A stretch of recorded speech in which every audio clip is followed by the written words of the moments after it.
comes and floats for a different reason, but one of the main reasons people come in and float is for anxiety. I think everybody has a tremendous amount of anxiety more these days than they ever have before, but I want to share with you this really cool study here.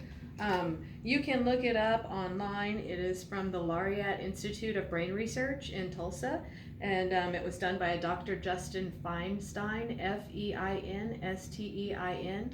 But it's a pretty cool study. I mean, I've been studying floating for 9 years, but I do it on a non-professional, non-scientific level, and 9.9999995 out of 10 people love it. But anyway, that's not what this is about. So these people here, this is a study of 50 people. These guys have generalized anxiety disorder, and these are average people without anxiety troubles. So when they went into his research center, they said, what is your level of anxiety walking in our door?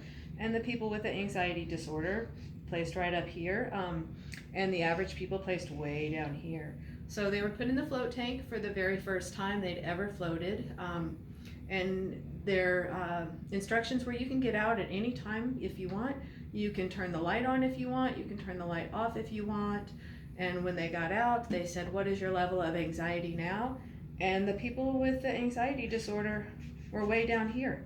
That is a significant reduction in anxiety for their very first float. I mean, I don't know about you guys, but my first time of doing anything isn't ever the best. Like, think about the first time you kissed somebody, the first time you ordered sushi. You didn't really know how to do it, but the third or fourth time you did it really good and enjoyed it more. But check it out. They are less anxious than the average people after a float. Before a float.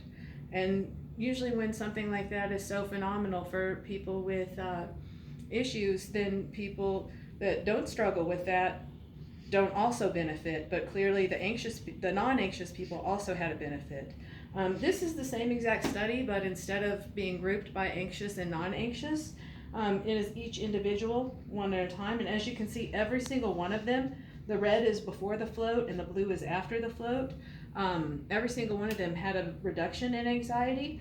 Some of them had a great reduction, and some of them didn't have a real severe, substantial reduction, but it's definitely noticeable and worth trying again, like I said, the first time of doing anything.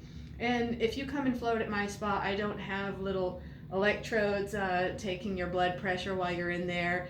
It's not a scientific thing. I'm not paying you to come do it, so you're not sketchy about it. It's quite a bit more relaxing here than it is at his place, but floating's good either way.